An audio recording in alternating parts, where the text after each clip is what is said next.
My name is Celeste, and I am 34 years old. Right now, I am standing alone by the bar in an emerald green gown that cost me 3 months of savings. My husband is sitting at the VIP table with another woman in my seat. 12 years ago, I thought I was the luckiest woman alive when I married Derek Harrison. Tonight, I will show everyone the truth. Before we begin, let me know where you are watching from. Hit that like button and subscribe, because this story will keep you until the very end. 12 years ago, I was a completely different person. I had just turned 22, fresh out of college with a degree in accounting and a head full of dreams.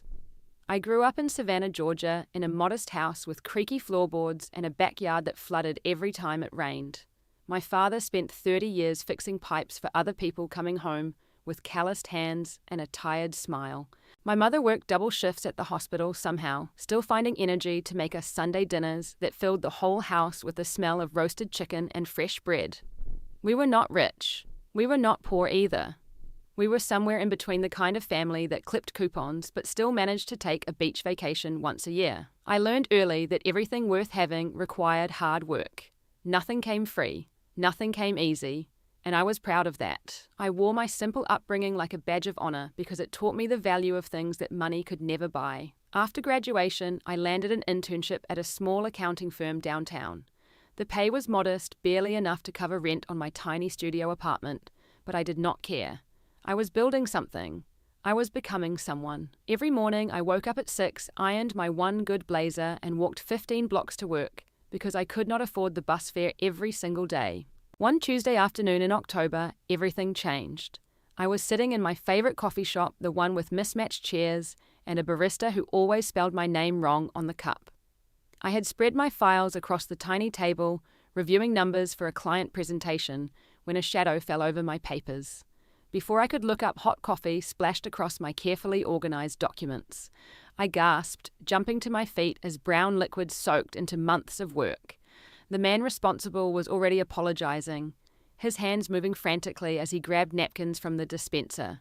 He was tall, maybe 6'2", with sandy brown hair that fell across his forehead, and the kind of jaw that belonged in a magazine. His eyes were the color of honey in sunlight, and when they met mine, something shifted in my chest. "I am so sorry," he said, his voice warm and genuine. "Please let me buy you another coffee, and whatever those papers were, I will pay for reprinting.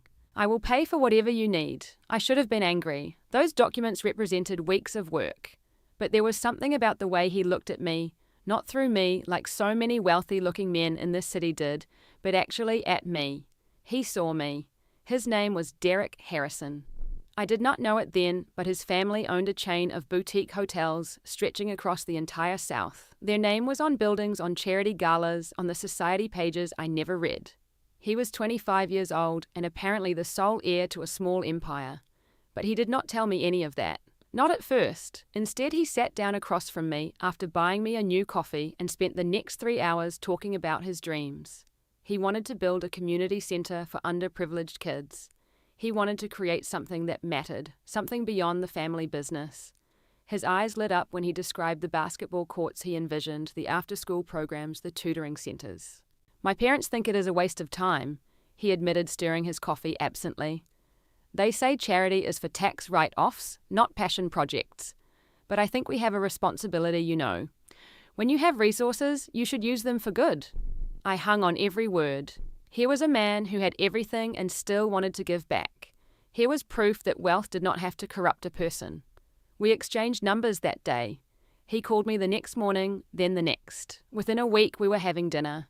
Within a month, we were inseparable. Derek courted me the old-fashioned way. He showed up at my office with flowers. He packed picnic baskets and drove us to the park where we ate sandwiches on a checkered blanket like something out of a movie. He took me to the cinema on Tuesday nights when tickets were half price, even though I later learned he could have bought the entire theater. "I do not want you to think about money," he said once when I offered to split the bill at a restaurant. "I want you to think about us, about whether you like spending time with me. That is all that matters." I fell in love with him slowly then, all at once. He made me feel seen in a way no one ever had.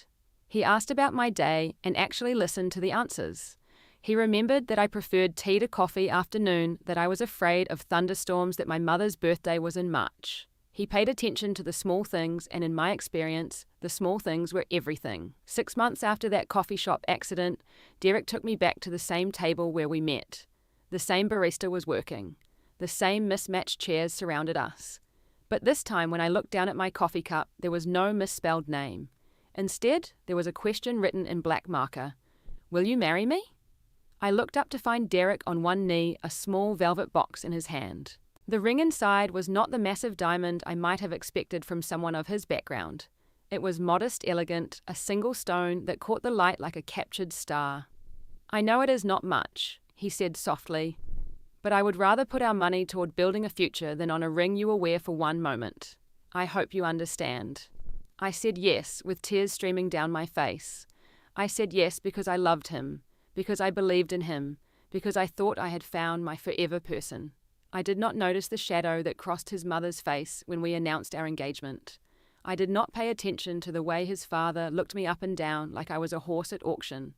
I was too happy in love, too certain that nothing could touch what Derek and I had built. When we visited his family's estate for the first time, Eleanor Harrison greeted me at the door with a smile that did not reach her eyes. She was a beautiful woman in her late 50s, the kind of elegant that came from expensive skincare and regular spa treatments. Her silver hair was swept into a perfect chignon, and her navy dress probably cost more than my monthly rent. So you are the girl, she said, taking my hand in her cool fingers. Derek has told us so much about you. The way she said girl made me feel like a child playing dress up, but I smiled anyway, determined to make a good impression. Over dinner, she peppered me with questions. Where did I go to school? What did my parents do for work? Did I have any family connections to business or society? Each answer seemed to disappoint her more than the last. When I mentioned that my father was a plumber, her perfectly manicured eyebrows rose nearly to her hairline. How charming, she murmured. A working-class background. How very democratic of Derek. Later that night, Derek found me crying in the guest bathroom. She will come around, he promised, pulling me into his arms. Mom just needs time to adjust. She had certain expectations, that is all. Once she sees how happy you make me, everything will change. I believed him. I wanted to believe him so badly that I ignored every red flag waving in front of my face. We were married 3 months later in a ceremony that Eleanor Harrison planned from start to finish. I was not allowed to choose the flowers, the venue, or even my own dress. She called it helping, but it felt more like a hostile takeover of my wedding day. Still, when I walked down the aisle toward Derek, none of it mattered. He was waiting for me with tears in his eyes and a smile that promised forever. In that moment, I knew I had made the right choice. I just did not know that right choices can still lead to wrong places. The first few years of marriage were genuinely happy. We moved into a beautiful home in Charleston, a white colonial with blue shutters and a wraparound porch that overlooked a quiet street lined with oak trees. Derek worked long hours at the family company, but he always came home for dinner. We talked about our days over glasses of wine, planned vacations we would take someday, dreamed about the children we would have. Emma was born when I was 24. She came into the world screaming, a tiny red-faced bundle with Derek's honey-coloured eyes and my dark hair. I fell in love with her instantly, completely, overwhelmingly. Nothing in my life had prepared me for the magnitude of loving a child. Lucas followed 2 years later, calmer than his sister from the very beginning. Where Emma demanded attention, Lucas observed quietly. They were perfect opposites, perfect complements, perfect in every way that mattered. Derek was a good father in those early days. He changed diapers without complaining, woke up for middle-of-the-night feedings, taught Emma to ride her bike on the long driveway.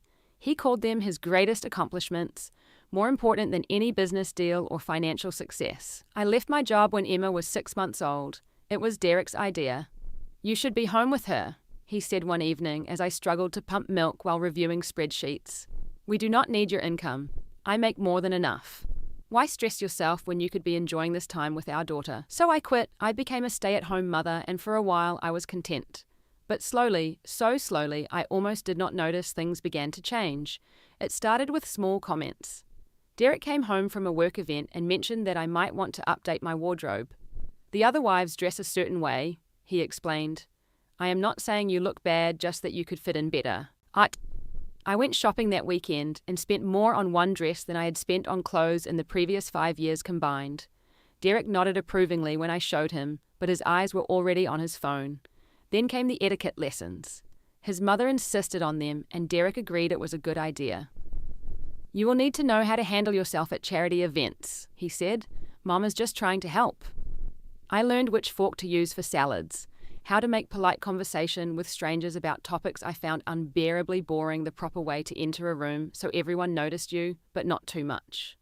I learned to modulate my accent, softening the southern cadences that had become apparently too pronounced for high society. With each lesson, I felt a piece of myself disappearing. The girl from Savannah, the one with the ironed blazer and the 15-block walk to work, was being replaced by someone I barely recognized. Someone polished and proper and perfectly hollow. Eleanor Harrison visited every month, always finding something to criticize. My cooking was too simple, my decorating was too plain, my parenting was too permissive. Nothing I did was ever good enough for her exacting standards. But the worst were the comparisons. Victoria always knew exactly what to say at galas. Eleanor would mention casually over tea. She had such natural grace, such breeding. The Ashfords raised her to understand our world. Victoria Ashford. I heard her name so often she became almost mythical in my mind. Derek's college girlfriend, the one who got away, the perfect woman Eleanor had always wanted for her son. She came from old money banking dynasties and trust funds and summer homes in the Hamptons. She had gone to Yale, graduated with honors, built a successful career in finance before marrying a billionaire. "Whatever happened to her?" I asked Derek once, keeping my voice carefully neutral. He shrugged, not meeting my eyes. "We lost touch after she got married. Different lives, you know how it is." I accepted that answer because I had no reason not to trust him. Then, 8 months ago, Victoria came back. She appeared at a Harrison Industries board meeting, introduced as a potential investor. I heard about it from Eleanor, who could not contain her delight. "Victoria is back in Charleston," she announced over dinner, her eyes bright with something that looked suspiciously like hope. "She has divorced that terrible husband of hers. Can you imagine the poor thing starting over at her age?" Victoria was 34, same as me. I did not point out that starting over at 34 was hardly tragic. After that, Victoria was everywhere. Every business dinner, every charity event, every Sunday brunch at the Harrison estate. She was beautiful in an effortless way, tall and blonde, with cheekbones that could cut glass. She laughed at all the right moments, said all the right things, wore all the right clothes. And Derek noticed. How could he not? He started coming home later. Business dinners, he said. Meetings that ran long. Important deals that required his personal attention. I believed him because he was my husband, because we had built 12 years together, because I could not imagine he would ever betray me. But I noticed the way he smiled when Victoria texted him. I noticed how he laughed easier, in her presence, stood taller, became the charming man I had married, instead of the distracted stranger he had become at home. "You are being paranoid," he said, when I finally worked up the courage to ask about them. "Victoria is a business associate. That is all. You really need to get over this jealousy. It is not attractive." I apologized. I actually apologized for questioning my husband about his relationship with his ex-girlfriend. I told myself I was being insecure, irrational, crazy. Then I found the messages. It was an accident, really. Derek had left his phone on the kitchen counter while he showered. A text notification lit up the screen, and Victoria's name was impossible to ignore. I told myself I should not look. Wives who looked at their husbands' phones were the suspicious ones, the paranoid ones, the ones who destroyed their own marriages through distrust. But something in my gut, something primal and protective, made me pick up the phone. There were dozens of messages, hundreds. A conversation stretching back months, filled with inside jokes and late-night confessions, and words that should only pass between lovers. Victoria had sent a photo just an hour ago, the two of them at dinner heads, bent close together, candlelight softening their faces. She had added a heart emoji, then another, then 3 more. Derek had replied with a single line that shattered my world. "I miss this. I miss us." I put the phone back on the counter. I walked upstairs on legs that felt like water. I sat on our bed, the bed we had shared for 12 years, and wondered how I had missed the collapse of my own marriage. When Derek emerged from the shower, I confronted him. I showed him the messages. I demanded an explanation. His face went through several expressions: surprise, guilt, irritation, and finally anger. "You went through my phone." His voice was ice cold. "How dare you invade my privacy like that? Those messages are between me and an old friend. You have completely misunderstood." He gaslit me for hours. He said the heart emojis meant nothing. He said the photo was just two colleagues having a work dinner. He said my jealousy was destroying our marriage, that I was pushing him away with my constant suspicion. By the end of the conversation, I was apologizing again, but this time I did not believe my own words. This time I knew the truth was hiding somewhere. I had not yet looked. And tonight, at the Harrison Annual Charity Gala, I was about to find it. The Grand Belmont Hotel rose like a marble cathedral against the Charleston skyline. Limousines lined the circular driveway, disgorging men in tuxedos and women dripping in diamonds. Crystal chandeliers cast golden light through floor-to-ceiling windows, and somewhere inside a string quartet played classical music that drifted into the warm evening air. I had spent 3 months saving for my dress. 3 months of skipped coffees, packed lunches, small sacrifices that added up to enough for the emerald green gown I wore tonight.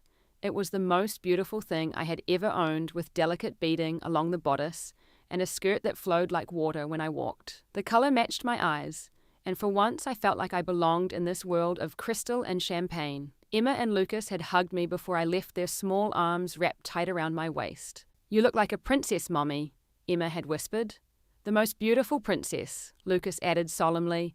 I had kissed their foreheads, breathing in the familiar scent of their shampoo, carrying their words with me like armor. Their love was the one thing I never doubted, never questioned, never had to earn. It simply was pure and unconditional. Derek had been waiting by the front door, keys in hand, impatient to leave. When I descended the stairs, I watched his face, hoping for wonder, admiration, or even just approval. "That works," he said flatly. "Let us go. We are already running late." The drive to the hotel was silent. Derek tapped his fingers against the steering wheel, checking his phone at every red light. I stared out the window and tried to remember the last time he had complimented me unprompted. We entered the ballroom together, but separated almost immediately. Derek spotted a cluster of businessmen near the champagne fountain and left me standing alone near the entrance, mumbling something about important networking. I made my way through the crowd, accepting a glass of sparkling water from a passing server. Champagne would cloud my head, and tonight I needed clarity. The room was magnificent, all gilded mirrors and cascading floral arrangements, but I could not appreciate it. Eleanor Harrison had spotted me from across the room and was making her way over with the determined stride of a woman about to deliver criticism. "Celeste!" She air-kissed both my cheeks without actually touching me. "That colour. Interesting choice. It does rather wash out your complexion, does it not?" Before I could respond, she had already turned away, greeting someone more worthy of her attention. I found the VIP table and sank into my assigned seat, grateful for a moment of rest. The place card in front of me confirmed my position, Celeste Harrison, right beside Derek's empty chair. At least here I belonged. At least here no one could question my presence. The table filled slowly. Derek's cousin and her husband, a business partner and his wife. Eleanor, of course, taking her throne at the head of the table like the queen she believed herself to be. Derek was still across the room, and I watched him work the crowd with the easy charm that had once made me fall in love with him. He shook hands, clapped shoulders, threw back his head in laughter at jokes I could not hear. Then the room shifted. Conversations paused. Heads turned toward the entrance. Victoria Ashford had arrived. She wore red, the colour of fire and warning signs and blood. Her dress clung to every curve before flaring out at the knee, and her blonde hair cascaded over bare shoulders in perfect waves. Diamonds sparkled at her ears and throat, and her smile was the confident expression of a woman who knew exactly how beautiful she was. Eleanor practically leapt from her seat. "Victoria, darling!" She embraced the younger woman like a long-lost daughter. "You look absolutely stunning. Come, you must sit with us." They approached the table together, and I felt the temperature drop. Victoria's eyes swept over me with barely concealed amusement, then moved on as if I were part of the decorations. Derek had appeared from somewhere, his face lit up in a way it never was when he looked at me. He pulled out a chair, the chair right beside his. My chair, and gestured for Victoria to sit. "Wait," I said, confusion creeping into my voice. "That is my seat." Derek turned to me with an expression of irritated patience, the kind one uses with a slow child. "Celeste, Victoria needs to discuss business with Mother. Important things. Why do not you give us some space? I stared at him, certain I had misheard. You want me to leave the table? He stepped closer, lowering his voice so only I could hear. Go stand by the bar for a while. Have a drink. Relax. Just stay quiet and do not make a scene. This will only take a little while. Eleanor was watching with barely disguised satisfaction. Victoria examined her manicure deliberately, not looking at me. The other guests at the table suddenly found their napkins fascinating. Derek! My voice trembled despite my efforts to control it. I am your wife. This is my seat. His eyes hardened. Celeste, do not embarrass me. Not here. Not tonight. The words hit me like a physical blow. 12 years of marriage, 2 children, countless sacrifices, and I was being dismissed like hired help. Victoria finally glanced up, her smile, dripping with false sweetness. Thank you so much for understanding.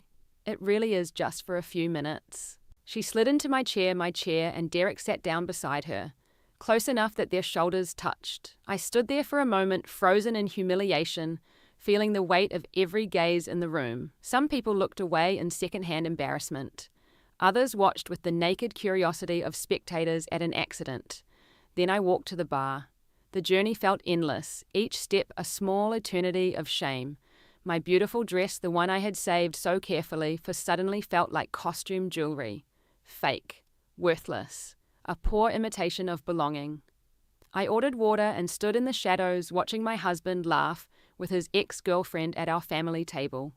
Eleanor leaned in to add something, and all 3 of them smiled, a perfect tableau of shared understanding from which I was completely excluded. The bartender, a young black man with kind eyes and a name tag reading Marcus, slid my water across the counter with a sympathetic look. Rough night. I tried to smile. It came out as something closer to a grimace. Is it that obvious? He glanced toward the VIP table, then back at me. I have worked here a long time. I know what it looks like when someone is being treated poorly. Something about his gentle directness cracked my composure. Tears burned behind my eyes, and I blinked rapidly, refusing to let them fall. Not here, not where they could see. That woman at the table, Marcus said quietly, polishing a glass with practiced movements. The blonde one, she has been here with your husband before, many times. My heart stopped. What do you mean? He hesitated as if weighing the risk of involvement. I probably should not say anything, but you seem like a good person and I do not like seeing good people get hurt. Please, I whispered. Tell me. Marcus set down the glass and leaned closer. They have dinner here at least twice a month. Private room. The reservation is always under his name, but it is for 2 people. They stay late, very late. The room tilted.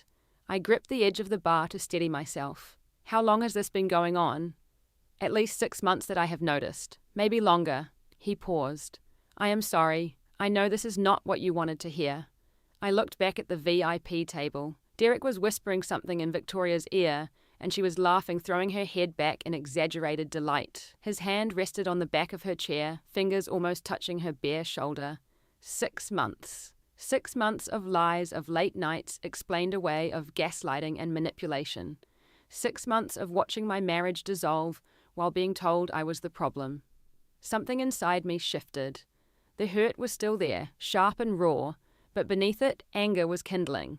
Not the hot, explosive kind that burns out quickly, but something deeper, something that would sustain me through whatever came next. Thank you, I told Marcus, for telling me the truth. He nodded, understanding in his eyes. Whatever you decide to do, I hope you know you deserve better than this. I finished my water and set down the glass. It was time to find out exactly how deep this betrayal ran. I excused myself from the bar and made my way through the crowded ballroom with purpose now instead of defeat. People flowed around me like water around a stone, too absorbed in their own conversations to notice the woman with fury building behind her carefully composed expression. My phone buzzed in my clutch. I pulled it out to find a text from Diane, my best friend since freshman year of college. Are you seeing this? The message was followed by a link. I stepped into a quiet alcove near the restrooms and opened it. The link led to Victoria's social media page, to a post from 3 hours ago. The image showed a woman's hand, perfectly manicured, wearing an antique ring. The diamond was large, the setting clearly vintage, and the caption read, "Sometimes the right one comes back around." I enlarged the photo, my hands trembling. I knew that ring. I had seen it in Eleanor's jewelry box, had heard the story of how it had been passed down through 4 generations of Harrison women. Eleanor had told me once that it would go to the true Harrison bride, a title she made clear I would never hold. She had given Derek's grandmother's ring to Victoria. The implications crashed over me like a wave. This was not just an affair. This was a planned transition, a deliberate replacement. I was being phased out and they were not even bothering to hide it anymore. I navigated through the service corridors, away from the glittering guests and watchful eyes. I needed proof.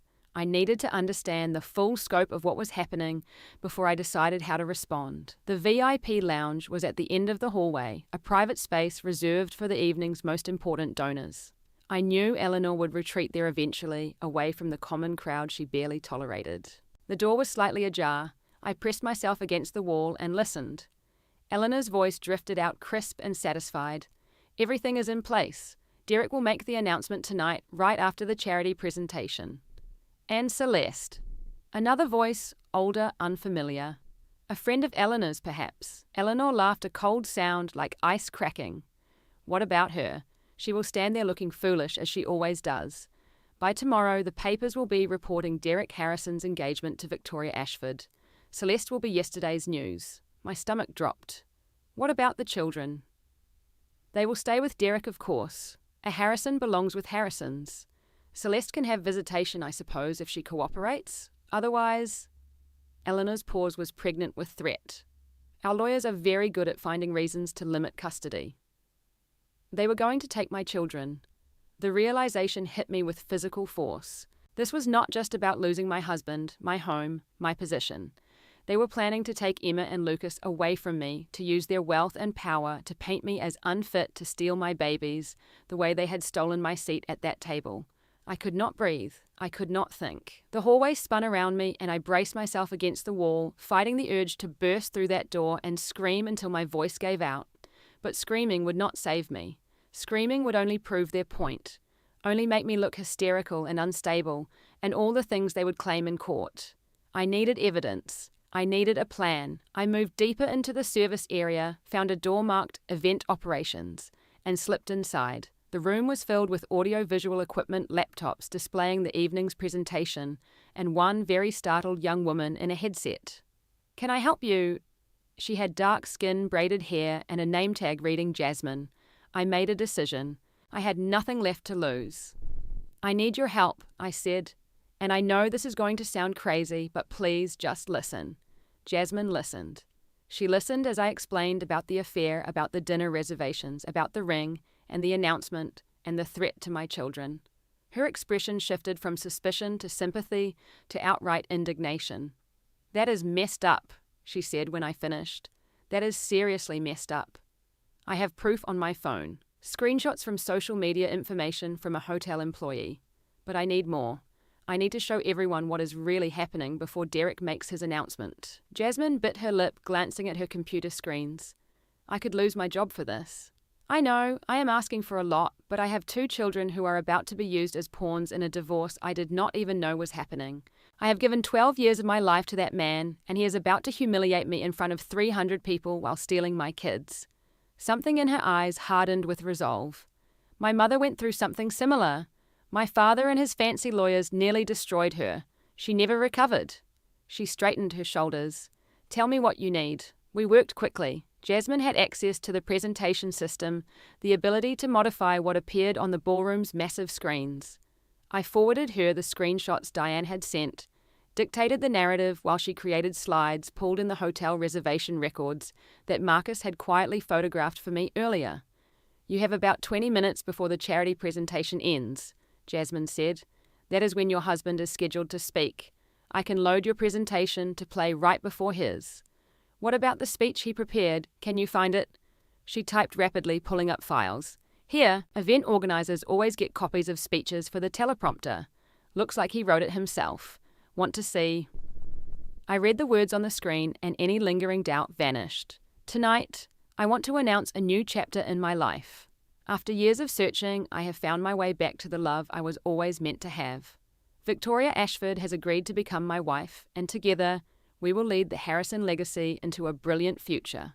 No mention of me. No mention of our children. I was being erased from my own story. Can you add something to my presentation? I asked Jasmine. The text of this speech. I want everyone to see exactly what he planned to say. She grinned, and there was fierce satisfaction in it. With pleasure. The door opened and Marcus slipped inside. He had removed his bartender's vest and carried a folder. I have the reservation records, he said. 18 private dinners in the last 7 months, all charged to Derek Harrison's personal account. I hope you do not mind, but I made copies. I looked at these 2 strangers who had become my unlikely allies. A bartender who had seen too much, and a tech coordinator who knew what it meant to watch her mother suffer. They owed me nothing, and yet here they were helping me fight back. Why are you doing this? I asked them both. Marcus shrugged. My grandmother always said that silence makes you an accomplice. I am tired of watching rich people hurt everyone around them and face no consequences. Jasmine nodded. And I am tired of watching women get steamrolled by men who think money means they can do whatever they want. I blinked back tears that had nothing to do with grief and everything to do with gratitude. Thank you, I whispered. Both of you, no matter what happens tonight, thank you. My phone buzzed. Derek's name appeared on the screen. Where are you? His message was terse. The charity portion is almost over. Get to the side of the stage. I need you there when I speak. But remember, stay quiet and smile. I typed back, I will be there, do not worry. Then I turned to Jasmine. How do I get to the backstage area? She handed me a staff badge. Follow the hallway to the end, turn left, go through the door marked Stage Access. You will have about 3 minutes between the charity presentation ending and your husband's speech beginning. I took a deep breath. My hands were steady now. The fear had transformed into something else entirely. One more thing, I said. Can you give me a microphone that works independently of the main system? Something they cannot cut off. Jasmine grinned and handed me a small wireless unit. Battery-powered. They would have to physically take it from you to silence it. I clipped it inside my dress, hidden but accessible. It was time to take back my voice. The backstage area hummed with controlled chaos. Event coordinators spoke into headsets.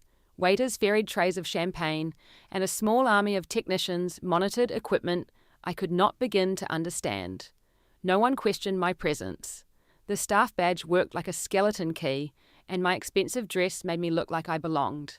In the world of the wealthy, appearance was everything. I found a position behind the heavy velvet curtains, close enough to see the stage but hidden from the audience. Through a gap in the fabric, I watched the final moments of the charity presentation. A representative from the Children's Hospital was thanking the Harrison family for their generous donation, her voice warm with genuine gratitude. The irony was not lost on me. The Harrisons would donate millions to strangers while treating their own family like disposable accessories. Derek appeared in my peripheral vision, adjusting his bow tie in the reflection of his phone screen.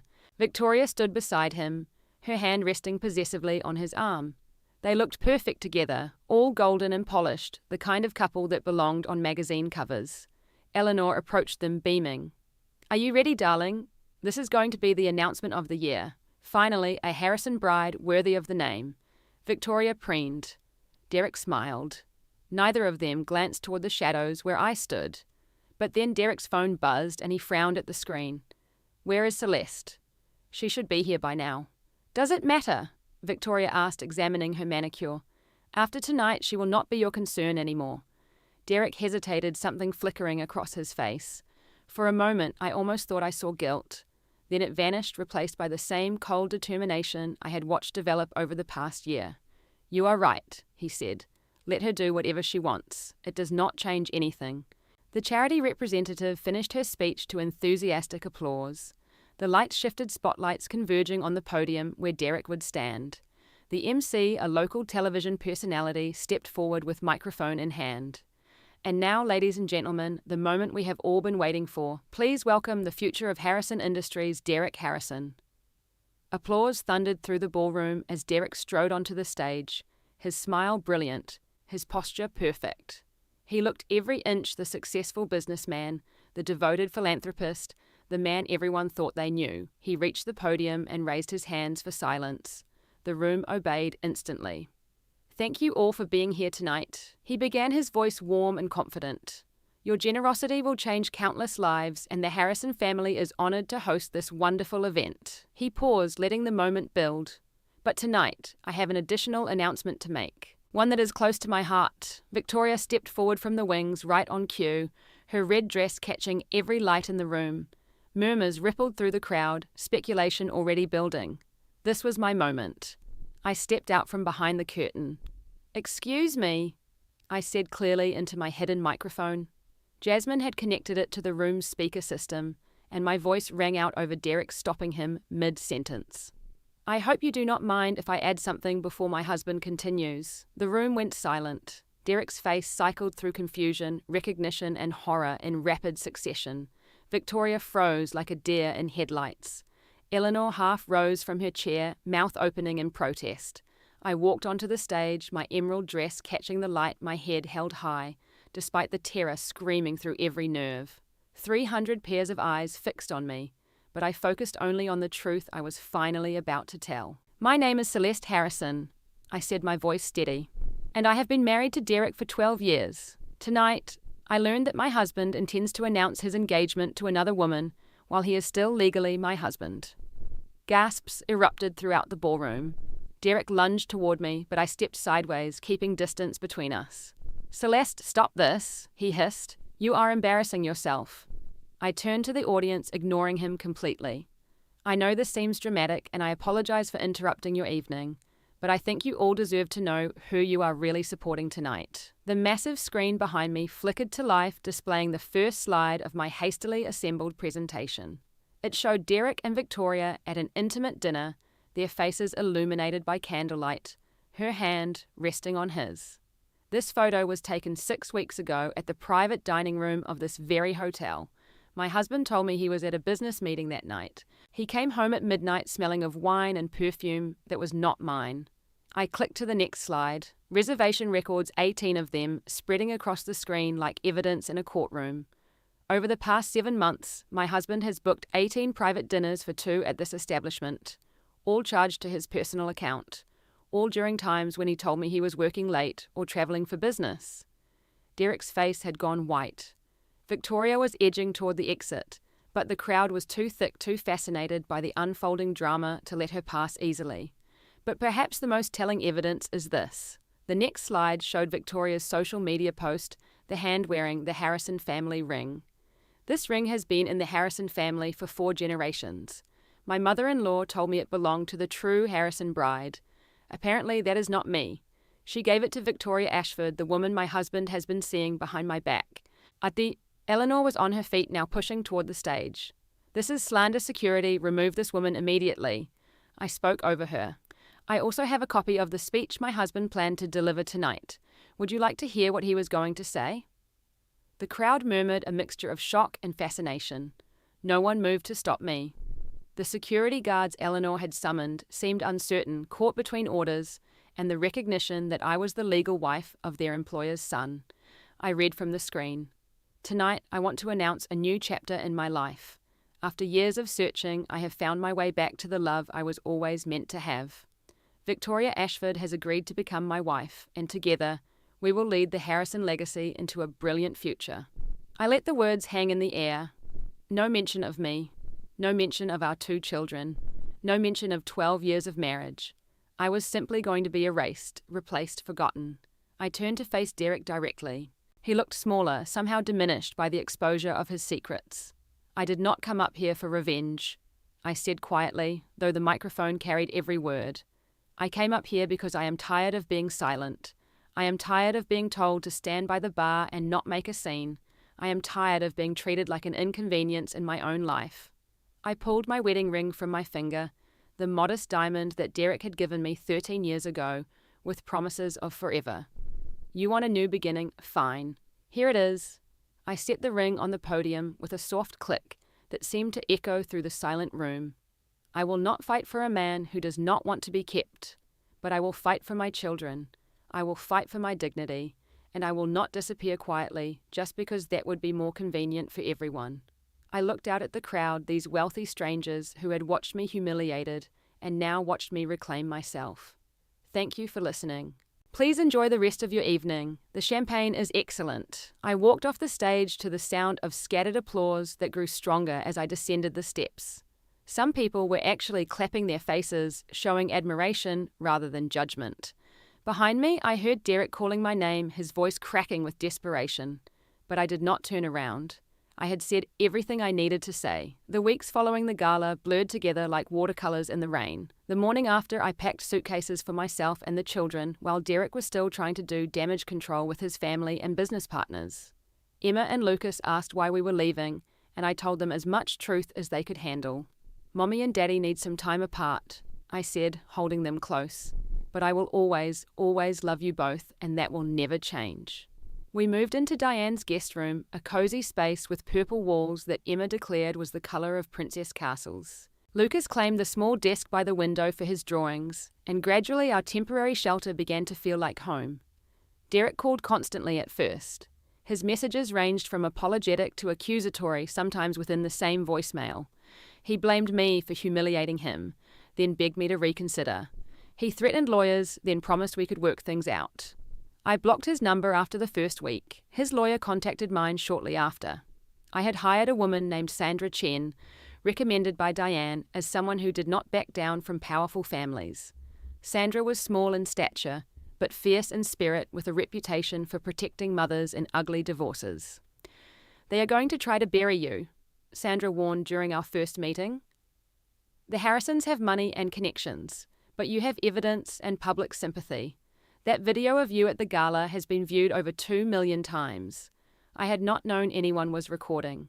Apparently several guests had captured my confrontation on their phones, and the footage had spread across social media like wildfire. Comments ranged from supportive to vicious, but the majority sided with me, the wronged wife, who had finally found her voice. The evidence I had gathered, combined with public pressure, changed the dynamics of our divorce negotiations. Derek could not claim I was unstable when millions of people had watched me calmly present facts while he spluttered in shock. He could not paint me as a gold digger when I asked only for fair child support and a modest settlement. The divorce was finalized 6 months later. I received primary custody of Emma and Lucas, a sum sufficient to restart my life and freedom from the Harrison name. I returned to being Celeste Morris, the name I was born with, the identity I had nearly lost.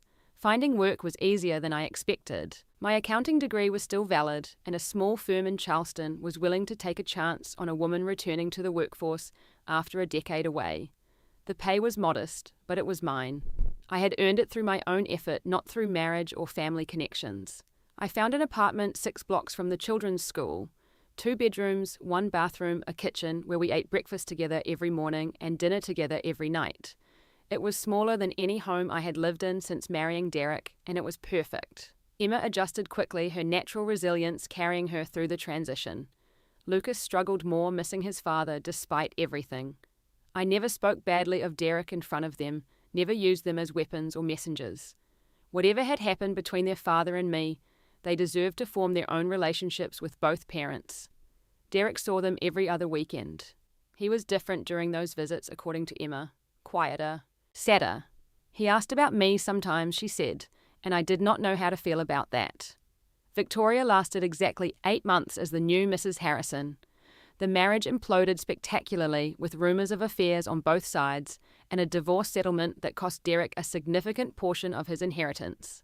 Eleanor suffered a stroke shortly after, brought on by stress, according to the family, and Derek had to sell 2 of the Harrison hotels to cover mounting debts. I felt no satisfaction in their misfortune. I had wasted enough years on anger and resentment. What I wanted now was simply peace. One afternoon, about a year after the gala, I stopped at a small bakery that had opened near my office. The smell of fresh bread and cinnamon drew me inside, and I found myself face to face with a familiar smile. Marcus stood behind the counter wearing a flour-dusted apron and looking happier than I had ever seen him. "Celeste!" His face lit up. "I heard you were doing well, but it is good to see it for myself." I learned that he had left the hotel not long after that night, using his savings to pursue a lifelong dream of opening his own bakery. The space was small but warm, filled with the kind of genuine hospitality that no amount of money could buy. "You inspired me," he admitted, handing me a coffee and a fresh croissant on the house. Watching you stand up like that, refusing to be silenced, it made me realize I was letting fear hold me back too. We talked for an hour, then two. He told me about his grandmother who had taught him to bake as a child. I told him about Emma and Lucas, about the apartment with its tiny kitchen, about the joy of rebuilding a life from scratch. When I finally left, I carried with me more than pastries. I carried the reminder that kindness existed in unexpected places, that strangers could become allies, that the world was full of people willing to help if you were brave enough to ask. I walked home through streets dappled with autumn light, thinking about everything I had gained by losing everything I thought I needed. It has been 2 years now since that night at the Grand Belmont Hotel. 2 years since I stood in an emerald dress and refused to be erased from my own story. I am not the same woman who married Derek Harrison at 22, full of hope and blind trust. I am not the same woman who spent a decade trying to mold herself into someone else's definition of acceptable. I am someone new, someone forged in the fire of betrayal and tempered by the long process of healing. Emma is 11 now, all legs and opinions, passionate about soccer and marine biology, and 100 other interests that change by the week. Lucas is 9, still quiet, still observant but with a dry humor that catches me off guard and makes me laugh until I cry. They are the best parts of my life, the proof that even broken things can produce something beautiful. I started writing about a year ago. Nothing fancy, just a blog where I shared my experiences and connected with other women who had been through similar storms. The response overwhelmed me. Messages poured in from across the country, from women who felt seen for the first time, who found courage in my story to pursue their own. Last month, a small publisher approached me about expanding those posts into a book. I am still deciding whether to do it, whether I want to revisit that painful chapter in such detail. But there is something appealing about turning my wounds into something that could help others heal. Derek and I are civil now for the children's sake. He remarried last year a woman closer to his age who seems genuinely kind. I hope she is happy. I hope he has learned something from the wreckage he created. Mostly, I hope he becomes the father our children deserve. Eleanor passed away 6 months ago. I attended the funeral standing at the back, watching the family I had once desperately tried to join. I felt nothing but a quiet sadness, not for her, but for the years I had spent seeking approval from someone incapable of giving it. I have not remarried. I have not even dated seriously. Sometimes I wonder if I ever will, if the scars are too deep, if my trust is too broken. But most days I am content with my life as it is. I have my children, my work, my small apartment filled with laughter and burnt toast and Saturday morning cartoons. I have friends who know me completely and love me anyway. And I have myself. Finally, completely, I have myself. Standing at my kitchen window, watching Emma and Lucas argue over the television remote in the living room, I think about everything I have learned. I learned that you cannot make someone love you by becoming smaller. I learned that silence is not always peace, that sometimes it is just fear wearing a diplomatic mask. I learned that standing up for yourself will cost you, but staying silent costs more. I learned that the people who truly belong in your life will never make you feel like an intruder. I learned that starting over at any age is possible, that rock bottom can become a foundation if you are willing to build. Most of all, I learned that I am enough, not because of who I married or what I wore or which table I sat at. I am enough because I am here, I am trying. I am loving the people who matter with everything I have. That night at the gala, when Derek told me to stand quietly by the bar, he thought he was putting me in my place. He did not realize he was actually setting me free. So here I am, not a Harrison wife, not a society lady, not the perfect daughter-in-law Eleanor never had, just Celeste.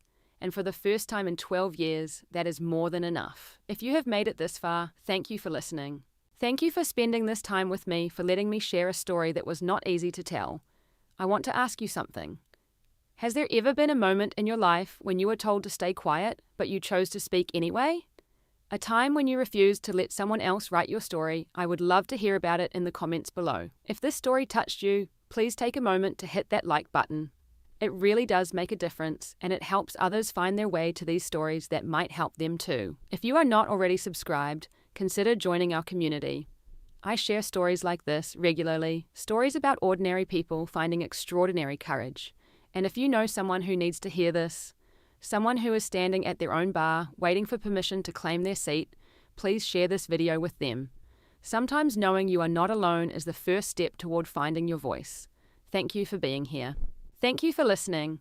And wherever you are in your own journey, I am sending you strength, courage, and the reminder that you deserve to take up space. Until next time, take care of yourselves. And remember, your story is not over. The best chapters might still be ahead.